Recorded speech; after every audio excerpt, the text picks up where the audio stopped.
ভুল করিয়া ভুলকে যদি না করি স্বীকার, নিজের হাতে গড় বেসে তো নিজের কারাগার।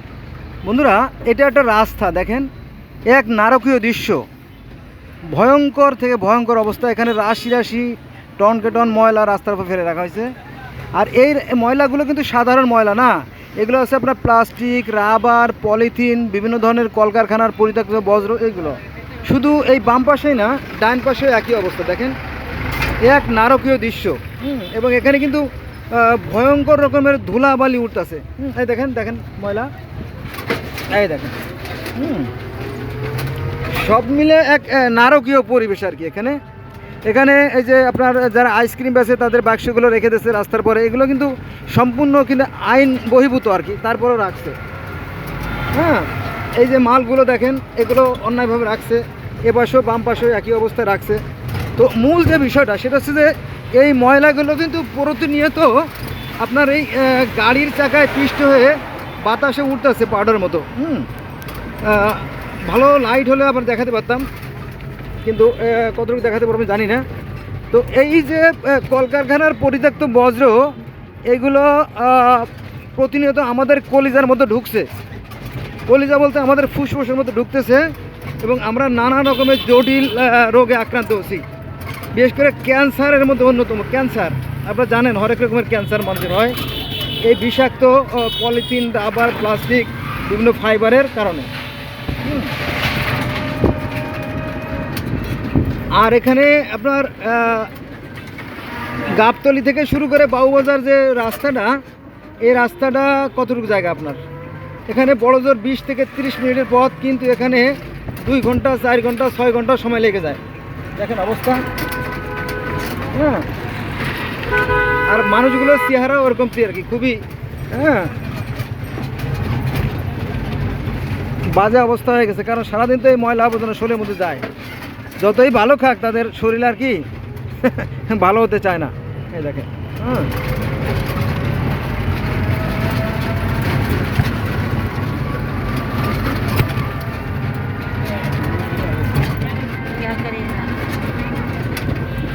এটা হচ্ছে আপনার খোদ রাজধানী আর কি।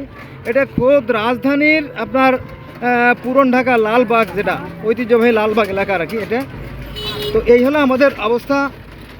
এই বিষাক্ত পরিত্যক্ত এই ময়লা আবর্জনার কারণে যে কত প্রাণ অকালে ঝরে যাচ্ছে তার কোনো হিসাব নাই। হ্যাঁ, এই ময়লার কারণে আমাদের সর্দি হয়, কাশি হয়, ঠান্ডা লাগে, জ্বর হয়, হ্যাঁ, শ্বাসকষ্ট, হাঁপানি। দেখেন ধুলা। এই ধুলাগুলো আমাদের শরীরের মধ্যে প্রবেশ করছে, এর ফলে রক্তে, ফুসফুসে, হ্যাঁ, এবং শরীরের অন্যান্য অঙ্গ প্রত্যঙ্গে কিন্তু নানা ধরনের জটিলতার সৃষ্টি হচ্ছে।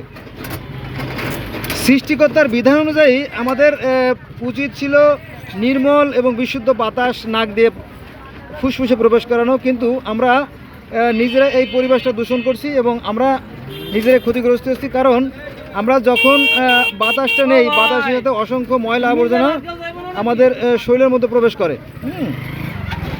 ফলে ফুসফুস এর যে এইগুলো আছে, চাকরিগুলো আছে, এটা ভেদ করে কিছু ময়লা রক্তের সাথে মিশে যায়, আর তখনই আমাদের রক্তে এবং অন্যান্য শরীরের অঙ্গ প্রত্যঙ্গে নানা ধরনের রোগ হয়।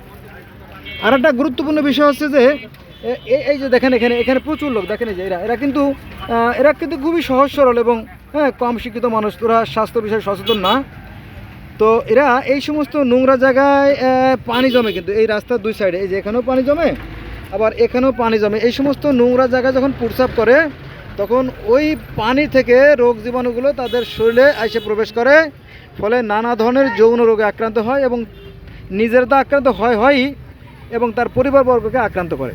আর এটাই সত্য, আমি আমার অভিজ্ঞতা বলছি। দেখেন এখানে ময়লার পাহাড়, রাস্তার উপরে ময়লাগুলো দিয়ে, গাড়িগুলো দিয়ে যত্র পরিবেশ দূষণ করে রাখছে। দেখেন এই যে গাড়িগুলো রেখে রেখে চলে গেছে। হ্যাঁ, এপাশে গাড়ি দিয়ে বন্ধ করে রাখছে, এটা যেমন অন্যায়। এবার দোকান দিয়ে রাখছে, এটাও অন্যায়। আবার দেখেন এই ডাইন পাশে, এই যে দেখেন রাস্তা জুড়ে এই যে বাঁশ দিয়ে রাখছে, এগুলো অন্যায়। ঠিক আছে।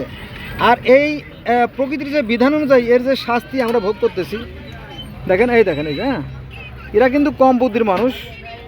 আমাদের প্রশাসনের উচিত ছিল এদেরকে বোঝানো বা এদেরকে, কিন্তু না। দেখেন রাস্তার উপরে গাড়িগুলো রাখে প্রতিবন্ধকতা সৃষ্টি করছে। যেটা বলছিলাম, কথাটা কেটে গেছে আমার, যে এই সমস্ত নোংরা জায়গায় প্রস্রাব করে হাজার হাজার মানুষ প্রস্রাব করার কারণে তারা বিভিন্ন ধরনের, যেমন syphilis, gonorrhoea, chancroid, chlamydia, HIV AIDS, hepatitis B, hepatitis C সহ নানান ধরনের মানে যৌন রোগে আক্রান্ত হয়। এমনি বিভিন্ন রোগ তো আক্রান্ত হয়, যৌন রোগে আক্রান্ত হয় এবং তার পরিবারবর্গকে আক্রান্ত করে, কিন্তু এটা সবাই জানে না। কিছুদিন আগে আমি আবার একটা ভিডিও করতেছিলাম, এবং এই রোগ জীবাণু আলোচনা করতেছিলাম। তো একজন আমার বলো, ওই মি আপনি কী করেন, এখানে কি রোগ জীবাণু আছে নাকি? রোগ জীবাণু থাকলে আমরা দেখতাম না। বুঝছেন? তো আমারে বলে কি যে এখানে যদি রোগ জীবাণু থাকতো তাহলে তো আমরা দেখতে পারতাম, তাই না? সে বলে দেখতে পারতো, অথচ এটা দেখতে হলে আপনার কম্পিউটার মাইক্রোস্কোপ, ইলেকট্রনিক মাইক্রোস্কোপ ছাড়া এই রোগ জীবাণু দেখা সম্ভব না। বুঝছেন? এই আর কি বিষয়ের জন্য আমাদেরকে বেশি বিজ্ঞান চর্চা করা দরকার। বিজ্ঞান চর্চা না করলে তারা এগুলো বুঝবে না যে অণুজীব কী জিনিস, ছত্রাক, ফাঙ্গাল, ব্যাকটেরিয়া, তারপরে মাইট, হ্যাঁ, নানা ধরনের যে জটিল জীবাণুগুলো আছে এগুলো তারা জানে না। হ্যাঁ, এই জন্য আমাদের বেশি জ্ঞান চর্চা করা উচিত। দেখেন, আমরা অলরেডি কথা বলতে জ্যামে পড়ে গেছি। বন্ধুরা, আর নয়, আজকে এই বন্ধু রইল। সবাই ভালো থাকবেন। আল্লাহ হাফেজ।